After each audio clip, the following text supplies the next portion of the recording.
why my brother was not medically admitted for a withdrawal, if there was no beds available, why wasn't that offered to him, or why wasn't that accepted when he asked for it?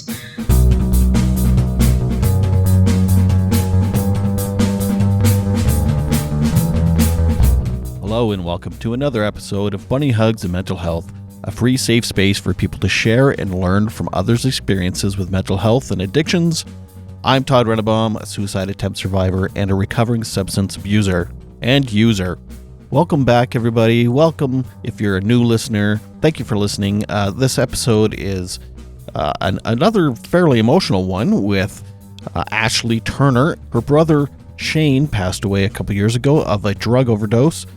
She's now an advocate, and she's even started her own foundation called Laugh Now, Cry Later. Shane was actually in the hospital 2 hours before his drug overdose, so she's not very happy with mental health and addiction services here. So she's that's a bit of a broken record. I keep hearing it from everyone. So she's trying to change that and maybe help fill in some of those gaps with her foundation, and they help homeless people and people on the streets and all types of stuff. Yeah, I'll let her explain it all. But before I do that, I just want to let everybody know that my YouTube channel is up and running. There are videos on there, and there's going to be, this one's going to be on there right away if it's not already.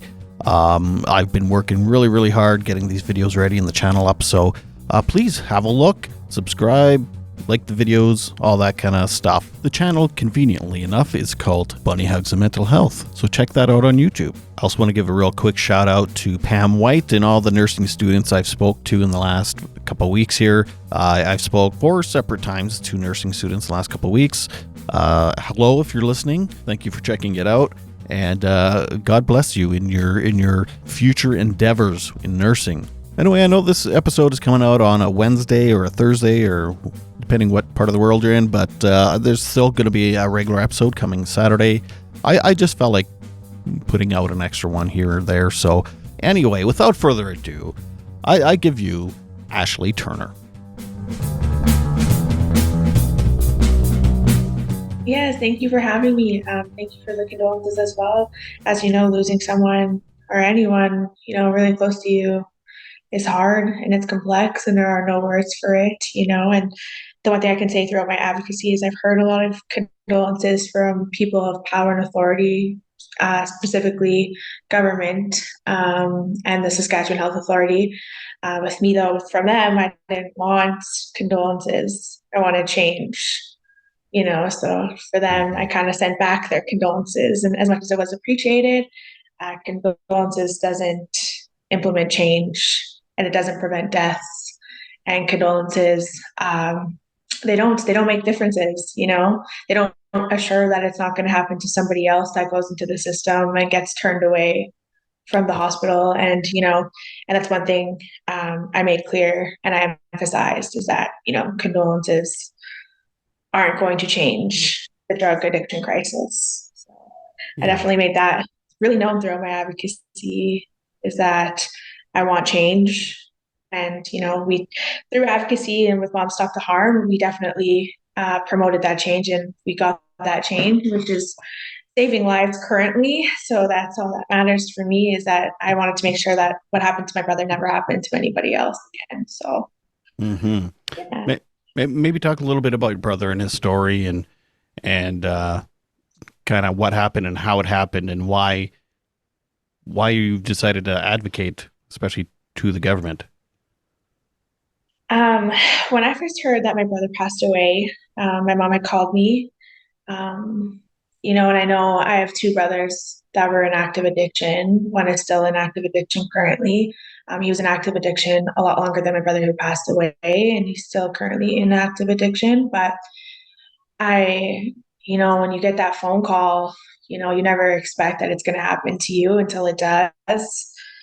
And yeah, my mom had told me that my brother, had passed away, and I literally felt my soul leaving my body within that moment. It's definitely the hardest words I've ever had to hear in my whole life, and I'm 29 years old, so a lot of years, to to take something like that was definitely the hardest thing I've ever had to go through. But when I heard that my brother passed away, my mom had told me what from, I just had thought that he, passed away on the streets, or, he had passed away at someone's house, or at Salvation Army, or in a back alley somewhere. You never think that. I never knew all the details adding up to it until, we started getting patient advocate reports, and Mom Stop the Harm had contacted us in regards to what had happened to my brother. So we found out that my brother overdosed in White City on November 7th in the evening at 7 p.m. Um, he was taken to Regina General Hospital, and they had to obviously pump his stomach and put a tube down his throat.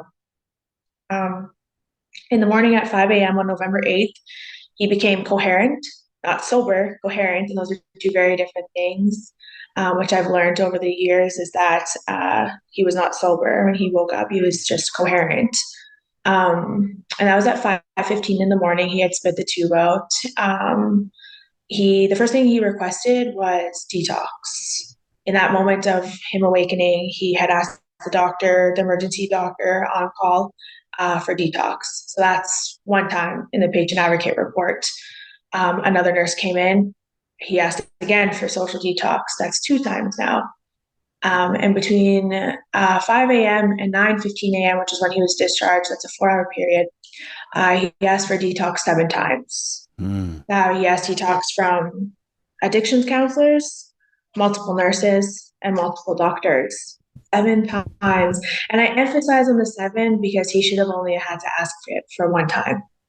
And, they teach, when my brother was in rehabs and detox, they teach you your tools. And one of your tools is to seek help. When you feel like you need it and you want it, seek that help. And he was told that he didn't meet criteria for social detox.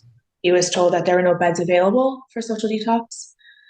So they, at 9:15 a.m., they discharged him after they got the clear from poison control that he was good enough to be let back out in the community. He got a brochure for a cab voucher. He got a brochure for social assistance, which is something he never asked for. He never asked for financial assistance. He needed medical health care, not financial assistance. But he had two of those brochures, and no Noxolone kit provided to him, been implemented, and it was implemented 5 years ago that anyone who leaves the hospital after suffering from an overdose should be provided it. He didn't get that kit. Um, my brother was discharged at 9:15 a.m. on November 8th from the Regina General Hospital, and he died in the evening of November 8th, in White City from a second overdose. So within a 12-hour period of leaving the hospital and being discharged, he passed away. So his I'm so death, sorry. I advocate. Thank you. Yeah, thank you. His death was preventable. In in that day, it was preventable. Later on, we discovered that no referral was made to social detox on behalf of my brother. There was no call. There was no electronic referral. We had found out when we had contacted detox, that if they would have admitted my brother that morning, just kept him for a few more hours, like he asked to be, because he did ask to be medically admitted for a withdrawal. Um, if they would have kept him, a bed available would have been ready for him within the afternoon of November 8th. So there's so many balls dropped that day with my brother. So many gaps in the system were dropped that day. If one person would have just listened, out of all the people that took a second to hear him, he wouldn't have died that day. And Mm-hmm. that's a flawed part of our system, is that they say that if you ask for help, it's there and it's readily available for people, but it's not. You're right. It's not there when they want it. It's not there when they ask for it. I can imagine now, in terms of stigma, when I think of it, when I just wonder how my brother felt leaving the hospital. In the patient report, they said he was polite about the situation, even though he shed tears, even though he cried, even though he begged and pleaded. They said that he was very polite about the situation. But through education and through paying attention to the media and what goes on in our community, it's not the first time that someone has left that hospital and has died the same day, you know. But the only difference between this person and my brother is that this person fought a lot harder and, he screamed and made a scene and the result was the same. So you can be polite and you can fight and you can scream and you can raise your voice that you need this help and you need medical help in particular, not financial, not social assistance. You need medical help because it's a medical condition. The result's the same. It's death, and people of power and authority and the Saskatchewan Health Authority are looking at these statistics every year and these record-breaking numbers, and to look at that and to not make the necessary changes in our system is to accept death. And that's what they're accepting when they look at those numbers, is they're accepting the deaths that come with substance use disorder. Why change it? And that's what's flawed about it, is that they're accepting their community losing loved ones because they're not numbers, they're people. They're someone's son, they're someone's brother, they're someone's friend, partner, mother, father, child, but they're accepting it for what it is. So that's where my advocacy came in for my brother, is to fill those gaps. So I took every gap in the system that happened to my brother, the no electronic referral, the no social detox available, and we changed those. And, Mm. I get messages now all the time of how that's making such a difference within our system and how it saved someone's life and it saved someone's loved one, and that's the change that I wanted for my brother, and in honor of him and our community, is to make sure that his legacy stays alive and his story stays lingering that hospital, to make sure that that never happens again. So you have seen some changes since he passed? Yes, yes. Oh, good. There's an oversight now within our hospital system, from the SHA to the detox facility. And now the addiction counselor, that when she starts at 8 a.m., she has to call, not electronic referral. She has to call detox and figure out how many beds are available for that day. They have to communicate through the phone, not electronic referrals anymore. So that's something that I changed and implemented, as well as the next of kin within the Privacy Act, because there's no, obviously you can't call someone, you can't call family because of the due to the privacy. So another thing I got implemented was a next of kin can be provided for someone, so that when they leave, the next of kin can be called. Instead, Mm. if they can't get a hold of this person, they can call the next of kin to say, hey, this person's requesting detox and this bed is available now. So now they get taken straight from the hospital straight to detox. There's no gap in between there anymore, which is one thing I wanted to definitely advocate for, is because when my brother left the hospital, he was faced with two choices.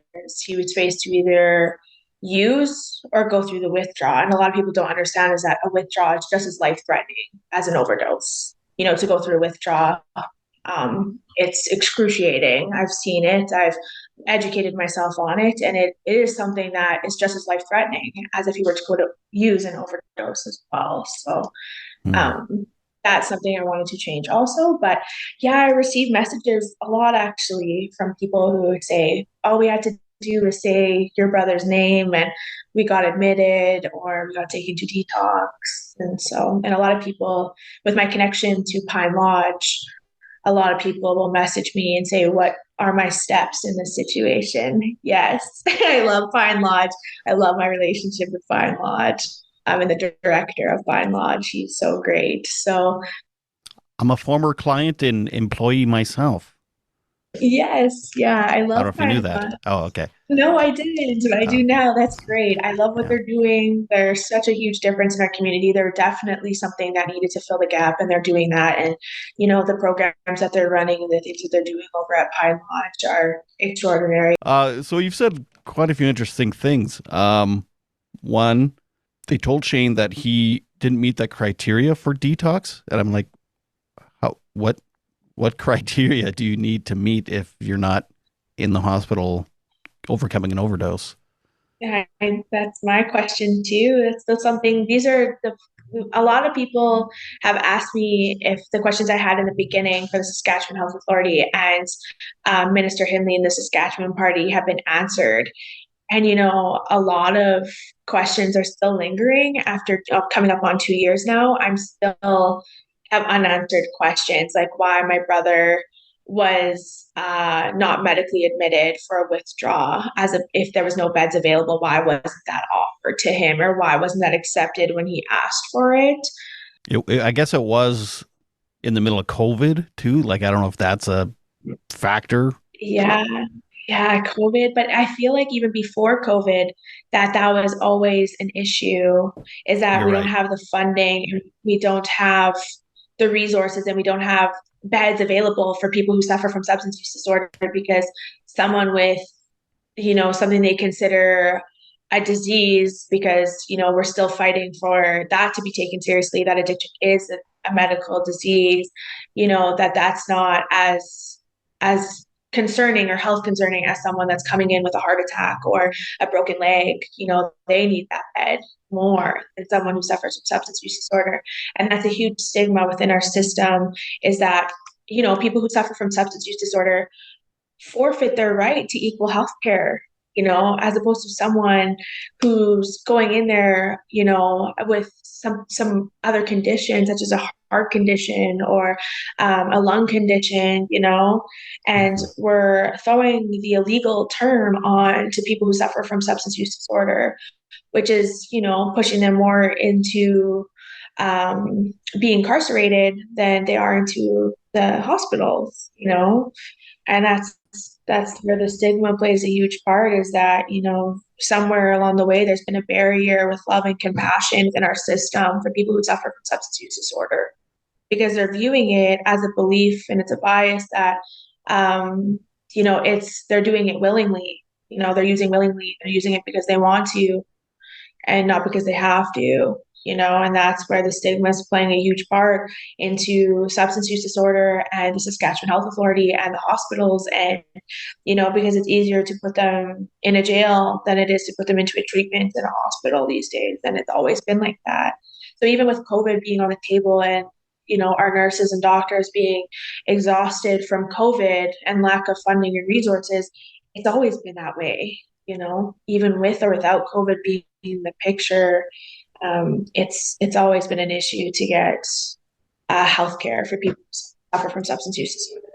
100%. Yeah. And if anything, COVID made it worse, not just trying to find Yeah, care, but like amped up the drug use and amped up um, overdoses. And so yeah, they kind of go hand in hand. yeah, It's like, um, yeah, yes, the hospital was full with COVID and all this stuff, but also society is crumbling a bit more than normal because there's so much more drug use and overdoses happening right now because of COVID. So either way, yes, you're not providing a good enough service. no.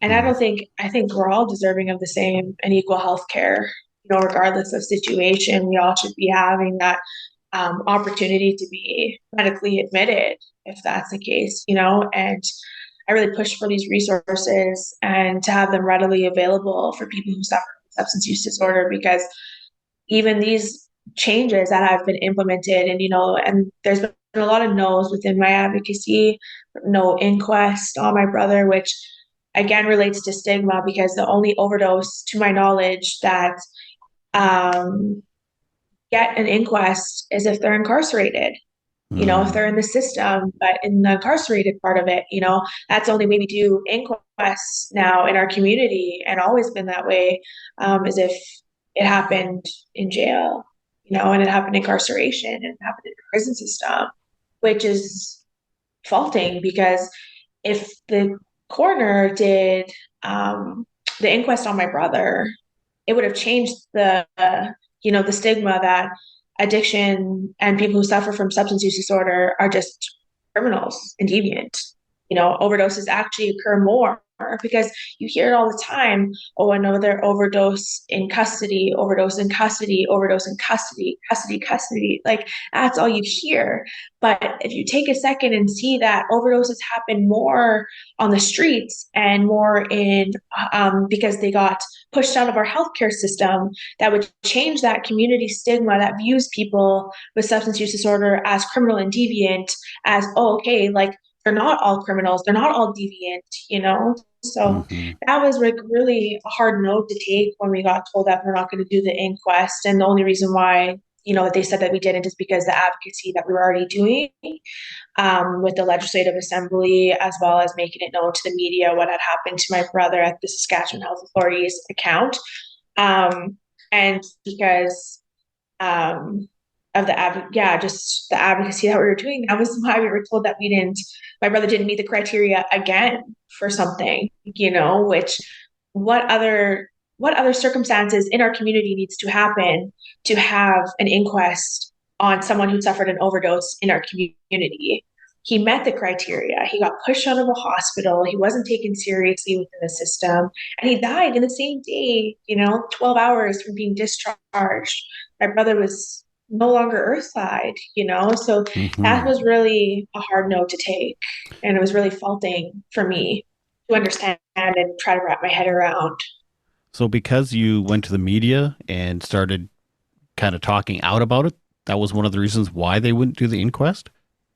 Yes, because the point of an inquest is to spread public awareness. But And we were doing that. so a year before that, there was a young guy that went to the hospital. Security kicked him out, and he was found dead in Wascana Lake like 2 hours later. And that was a mental health crisis as well. But they still did an inquest on his case, and that was already in the media. So it's funny because I Yes. like trust me, like mental health addictions aside, mental health also gets a bad rap in the healthcare system right now. Yeah, they do. Yep. But And they go hand in hand between them. exactly, but they did an inquest on that one, so it's like they're even doubling down on addictions even more. So they're like, well, we're not going to do an inquest on your brother though because it was Yes. drugs, not mental health. Even though it should be an inquest Hmm. on both. Yeah, I mean, it's just it's I Yes. like I'm so I And hate that doing would these have changed interviews everything. sometimes because I get so fucking amped up. Yes.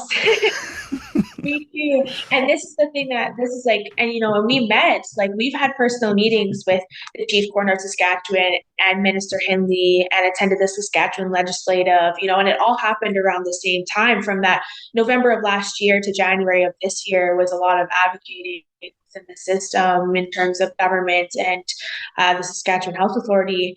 And the chief coroner as well, we met with him. And one thing I can appreciate is that he did come out with a press release to recommend uh, all the recommendations that he did to the Saskatchewan Health Authority, which they did implement, and put an oversight on it. So there's someone there readily and steadily making sure that everything that's been implemented stays implemented, and it wasn't just a 2 week thing, and then everyone went back to the norm. So I mean, he did come out and talk about my brother's story, which is the first time that that's ever happened in Saskatchewan. So that was a huge win for us as well, even without the inquest. The only part of the inquest that I really wanted, and we didn't want to put the blame on anyone specifically. We didn't want to put the blame on the addiction counselor or the doctor or the nurses. We wanted the system as a whole to be accountable, because if there's a gap or leak or chain broken within the system, it's going to fail, Yeah, and it's failed. So, yeah, yeah, exactly.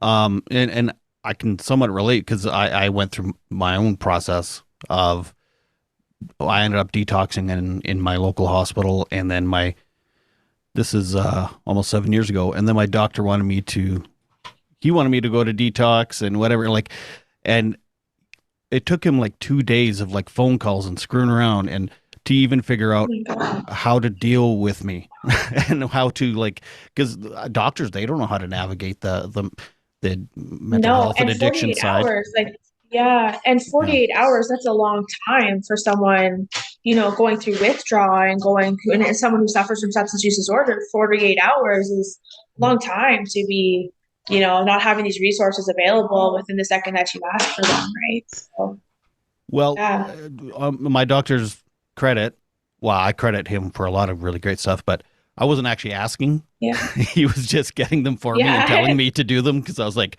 you know what? I think I'm fine. You know, it's just Yeah. marijuana and alcohol. Meanwhile I'm suicidal, right? But Yeah.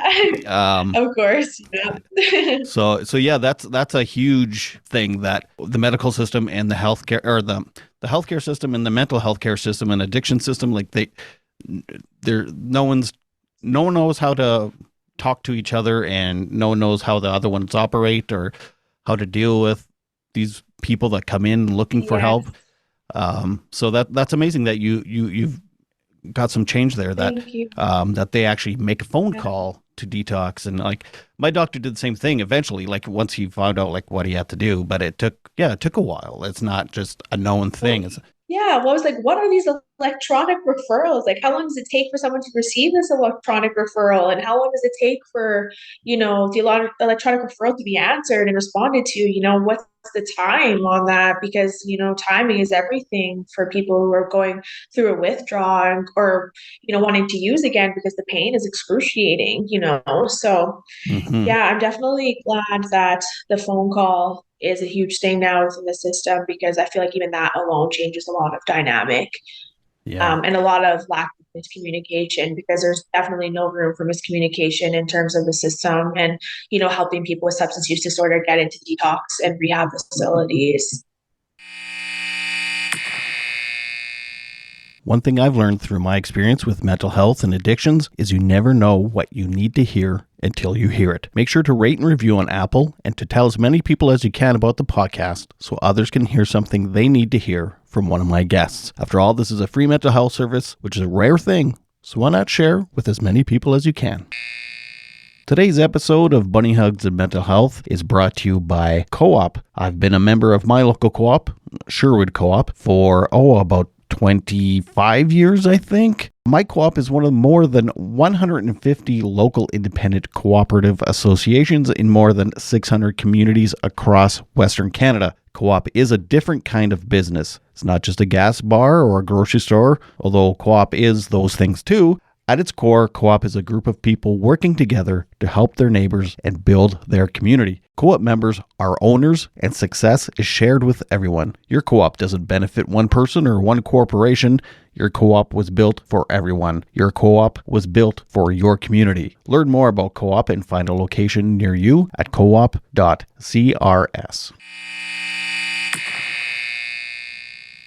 Well, how do you feel about some provinces are kind of turning into involuntary treatment, so they're just forcing people to go into treatment? Are you pro or against something like that? I'm against that.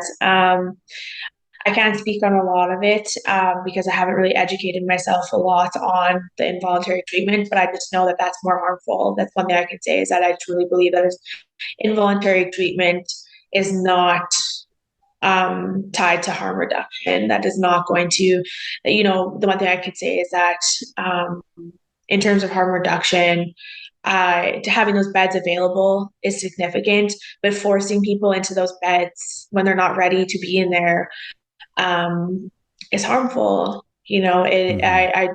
I'm definitely against involuntary Yeah. treatment. I know from experience watching my brother um, go into treatment based on the fact that my parents pushed him into it or they made him go. It failed. It failed almost every time.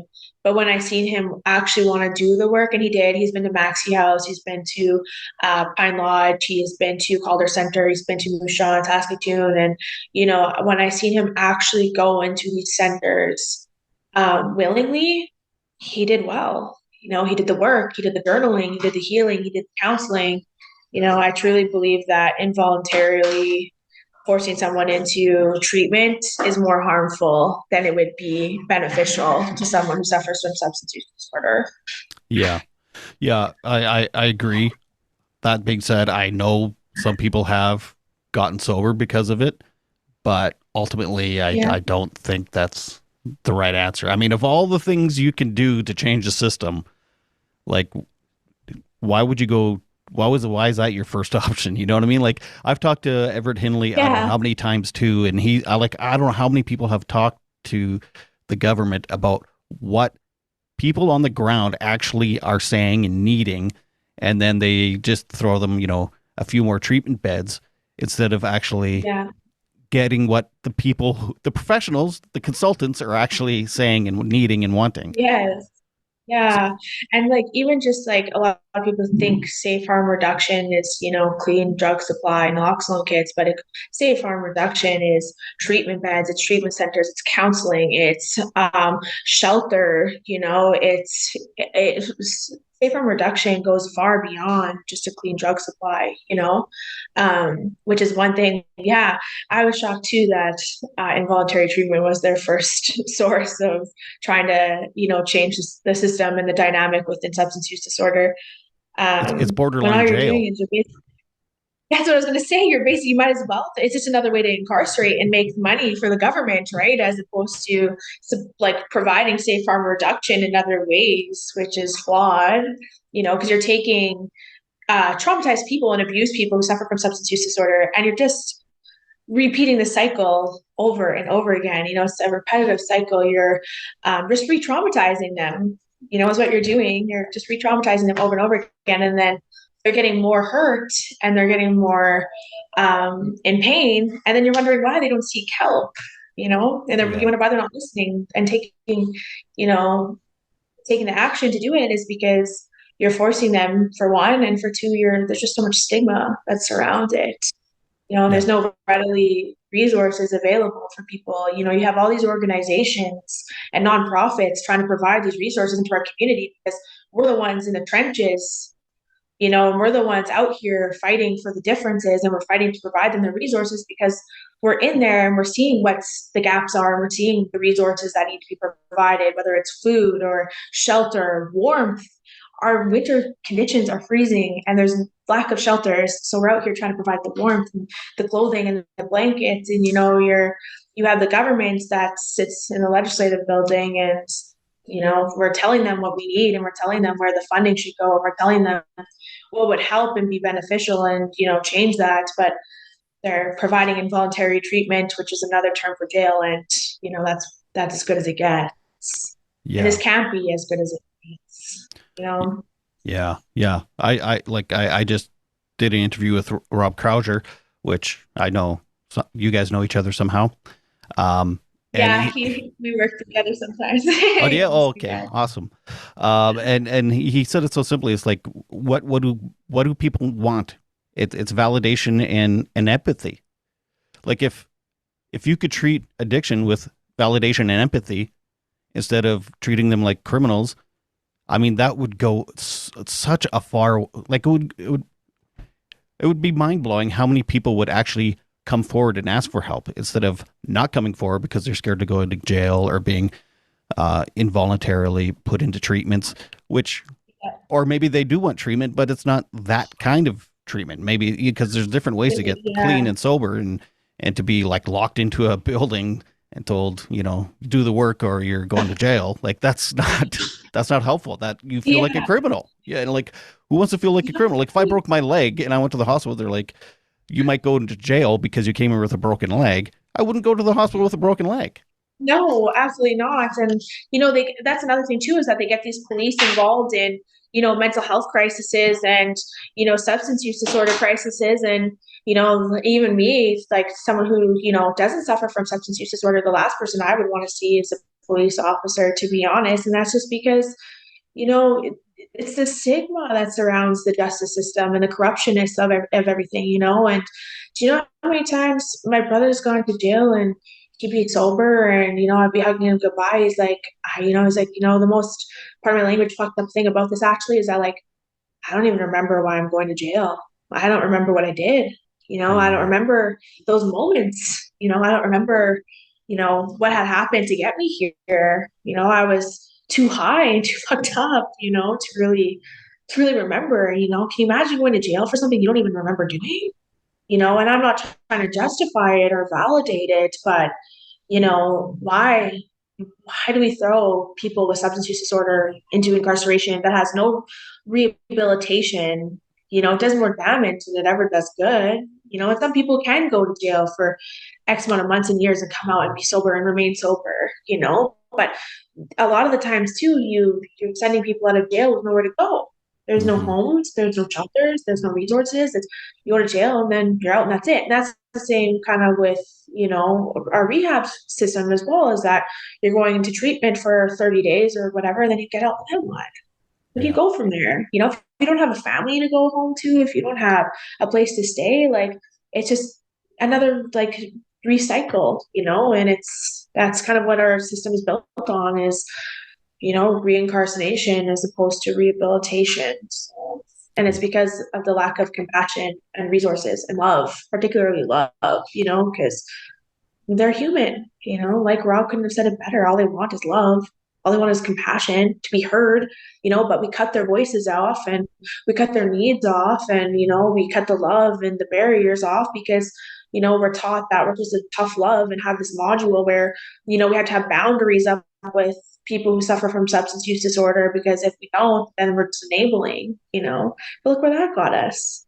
Death, counselors would always tell us to tough love, he needs to do it for himself. If he reaches out, like he knows his tools, and my brother reached out to my mom a few days before he passed away saying that he needs help, but we were taught tough love, and look where that got us.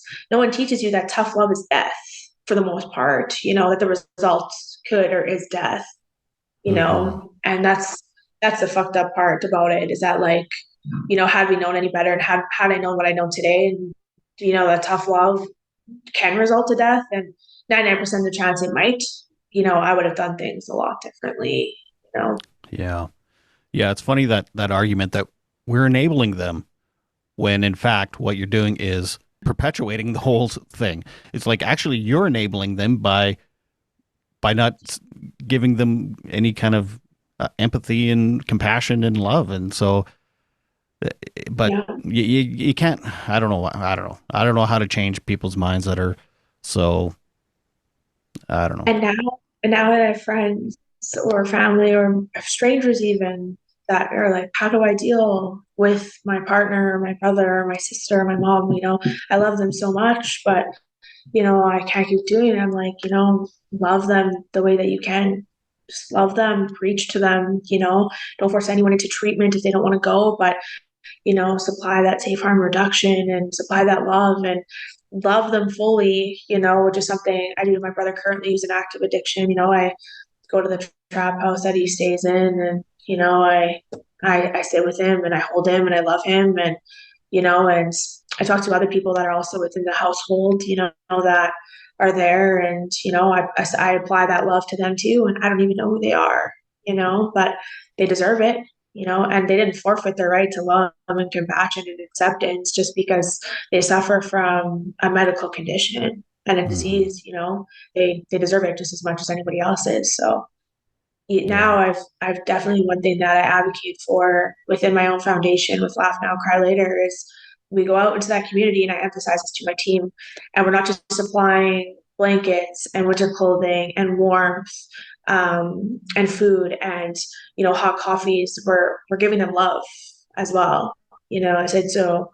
We're gonna. I definitely emphasize on the love and compassion part because that's what they need the most. And Hmm. that's something like I regret not doing a lot with my brother. And don't get me wrong, I one thing I can say is I fought like hell for my brother, and I loved him so much, So but you never when someone passes away, you never think that you did enough, And so now I just try to apply all this love because when my brother passed away, I didn't know what to do with all this love and all this pain. So I pivoted and I resurrected the love and I apply it to everybody else, as much as I possibly can. So I love strangers who suffer from substance use disorder and homelessness a lot more. And I go out into, the community and I just shine love on people while I'm giving them these resources. I don't just throw them the blanket. I wrap the blanket around them. That's something, I drink coffee with them. I hear their conversations, I listen to their stories if they're willing to share, because as much as we can provide resources, we can also provide hearts and we can also provide this love because that alone also makes a difference. And one thing I try to educate people on and advocate for people is put down your phones, stop making memes out of As your these phone is people. ringing in the background. Yes. And stop making memes out of Mm, people who suffer from substance use disorder. I see it all the time on Instagram. I me too, see man. people, I'm like, man, like that's somebody, you know? And And like I local accounts make doing it with local people. yes, I know. And when I first started advocating, I'd have people messaging me being like, oh, you play stupid games, you win stupid prizes, your brother chose to use, he chose to die, that's what they say. And I used to get so fucking mad. I would go off on these people. But now I've grown so much in the last 2 years within my foundation and in myself, and particularly now I use it as educational opportunities. I'm like, here's where you're wrong. Here's, this is the proper terminology. This is, why it's classified as a disease and not as something that people are just willingly doing. And this is why our system is flawed. So now I use it as an educational opportunity as opposed to backlashing. And I've grown a lot because I know with advocacy, there's going to be a lot of people that still are stuck in 1960s wisdom, and they're still not understanding how much the drug world has changed and how the community has changed with drug use, but our resources haven't adapted to that change. Mm-hmm. And so I just really try to educate people now and use this educational opportunity as opposed to, screaming back in their face like, you motherfucker, like you're wrong, and I used to get so mad. And now I just like, it doesn't phase me as much as it used to because now I can just educate people and I can talk about it. And how we get, to promote this change is by conversation. So, Mm-hmm. I appreciate actually when people are like, well, this is he chose to use and he chose to do this. And I'm like, okay, well, here's what I'm trying to explain to you and why, that's not true and why that's faulting and why that's stigmatizing, and that's not going to promote recovery. It's going to prevent it. So I really try to use my foundation and myself and my social media pages now to educate people and to use the backlash that I get through advocating as a way to teach people. Even seeing these memes, and I'm just like, telling you, like, put down your phone. Like, if you're driving and you see someone in need, try to think of it as, you're somebody, your kids, your whoever. Because at first I was doing this advocacy um, for my brother and to honor my brother, and he'll always be the foundation and the base of why I do what I do. Anyone that knows me is going to know him, and they're going to know his story, and they're going to hear me loud and clear. Because if there's one thing I've learned over the last 2 years, is that I have a very powerful voice, and I intend to continue to use that voice to promote change and to advocate for change, because I'm no longer advocating for this generation. I'm trying to advocate for your children to have these resources. So if your children grow up and they have to endure the same things, they have resources readily available for them, and their kids will, and their kids will, and their kids will. So I'm trying to hold the torch and blaze through these trails for future generations and their future generations, because it's no longer just about today and the now and the then. It's about everything that's to come as well within our system. So I'm trying, and I say these to people, to strangers all the time. And I'm like, if you have kids or grandkids, someday I hope that when I advocate and these changes, because I've already had so many implemented already, and the resources are readily available for you based on me and other people who are fighting the same fights, that your grandkids and their kids and your kids have these resources readily available for them, because 100%. Yeah. drugs do not discriminate.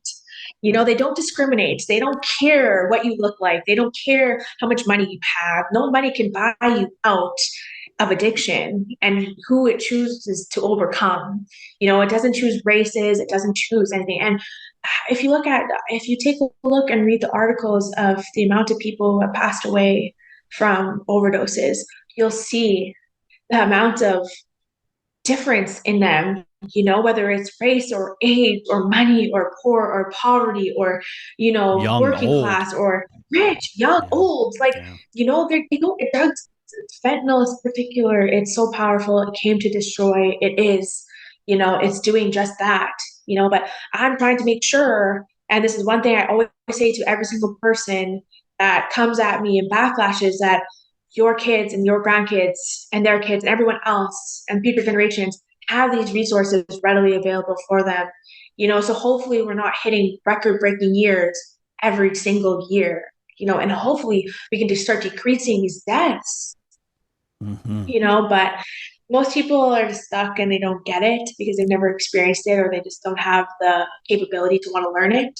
But Mm-hmm. regardless, they're going to hear me. If they have time, if they can take the time out of their day to come at me like my brother deserved to die and all these other people deserve to die, they're going to hear me, regardless. So, Good. Good. yeah. Yeah. Yeah, and like it's so true. Like there's generational trauma. Why not generational healing? Why not get on board for that? Yeah. Maybe you're fine, but like you said, maybe your grandkids and your nieces and nephews and people of future generations are could be suffering. Like it's a very like how what are you doing for me right now kind of society right now, and it's like oh, I've had some junkies come and break into my garage. And so then you get this like wall of like, nope, all junkies are shit. And it's like, Yes. well, Yes. this wouldn't be happening if we changed our mindset and started helping these people. Yeah, exactly. And another thing is that like, our hands are the most powerful thing that we have and our voices. So if we put down our phones and, instead of, recording these people and we got out of our vehicles, if it's in a safe environment, obviously, like, and we helped more with our hands and we put our hands in it a little bit more and make the difference, then at least we're not just using our phones to record people and to make fun of people and to make memes out of people. Because I gotta say, like, the part of my language, but that's so fucked up.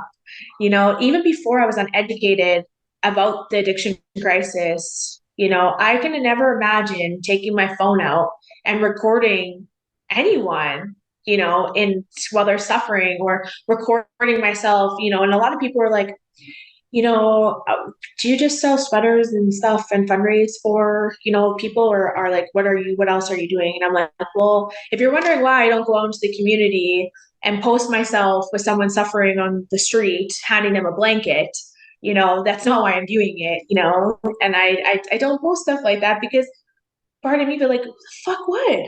Like, why would you take time out of your day driving in our communities that are suffering and recording? And you do that work through your program, Laugh I Now, do, Cry yeah. Later. Yeah.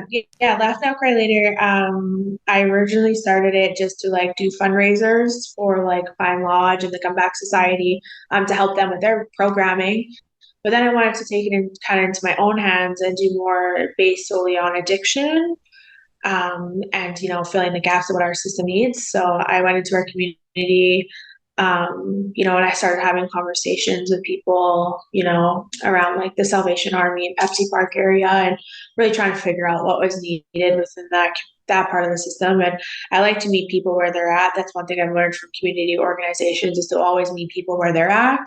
Never make people meet you where you're at. So that's something I've definitely held myself. And my standard for my team is to, if people feel comfortable enough on my team to come out to the community and hand deliver these blankets and hand deliver these clothing and mitts and toques. And last year with our clothing drive between November and January, we distributed over 600 blankets into the community, over 200 toques and mitts into the community, coffees, waters, warm winter clothing, shoes. Even like this year, we're starting our fundraising now.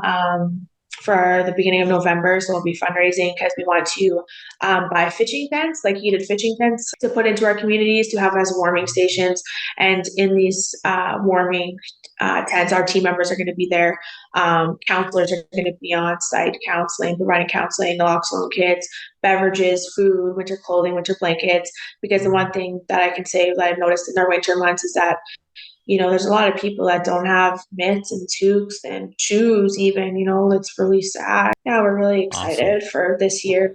Yeah. It's our Awesome. second year into the community and we've been welcomed with open arms from other community organizations. Most of my team is actually a lot of people who are in recovery. which is a beautiful thing, seeing them give back to the community as well, which I really appreciate hearing their stories. And I'm so close to them now. And, they also have such an insight of what our community needs. So I particularly learn a lot from them, more than they could ever learn from me. So that's one thing I appreciate. So if people want to join or help or volunteer or be part of Laugh Now, Cry Later, where would they go to sign up for something like this? My Instagram page. We have an Instagram page on Laugh Now Cry Later, or people personally message me on Facebook or Instagram. My personal Instagram and my Facebook and Laugh Now Cry Later are all connected, so you'll be able to connect with me basically on there. And then it's a really easy process. You message and say you want to volunteer, then you come out to our team meeting, and then you figure out what you want to do because we have different projects and we have different responsibilities with under those projects. Wherever how much ever time you have to donate, we're not very particular. It's not very much of like you have to be at every single thing, or you have to be a part of every single thing. If you don't want to be in the community like hands on, come help us at our fundraisers that we do. Distribute tickets at our fundraisers, or like come help at the fundraiser. Or if you want to do both, that's an opportunity as well. Or if you want to just come into the community with us, that's also I have a segment on here. It's called That Some Bunny Special. It's a segment where we chat about who cooperated in your mental health journey and filled or helped fill your emotional tank. And it's brought to you by Co-op. So is there anybody you want to give a shout out to that's kind of helped you along your journey?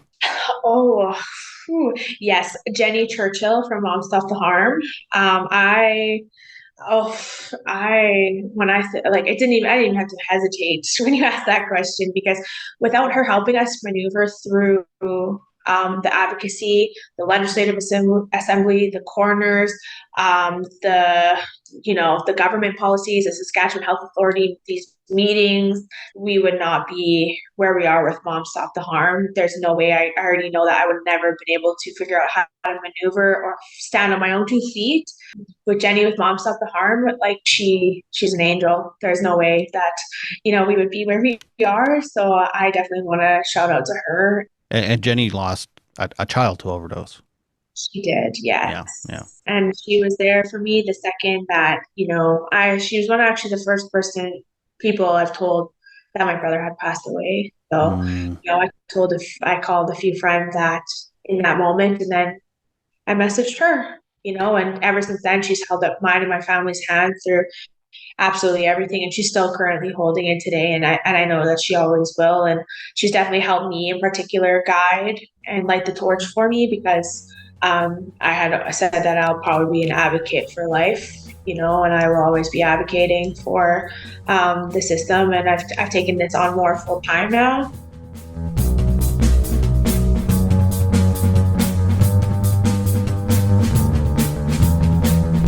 Thank you so much for this, Ashley. Thank you for all the work you're doing. Thank you for the advocacy. I appreciate all of it. I know you've been waiting patiently for this episode to come out, so thank you for being patient.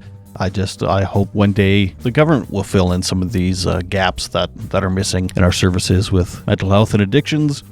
I know it just came out in the news today that province has basically just come out and said, don't hold your breath ever for us to help with harm reduction. So that's disappointing and not surprising. But anyway, next week I'm speaking with, or not next week, next episode on Saturday, I'm speaking with Amy Ronhar, and she just wrote a book called Raising Amy. It's a good one.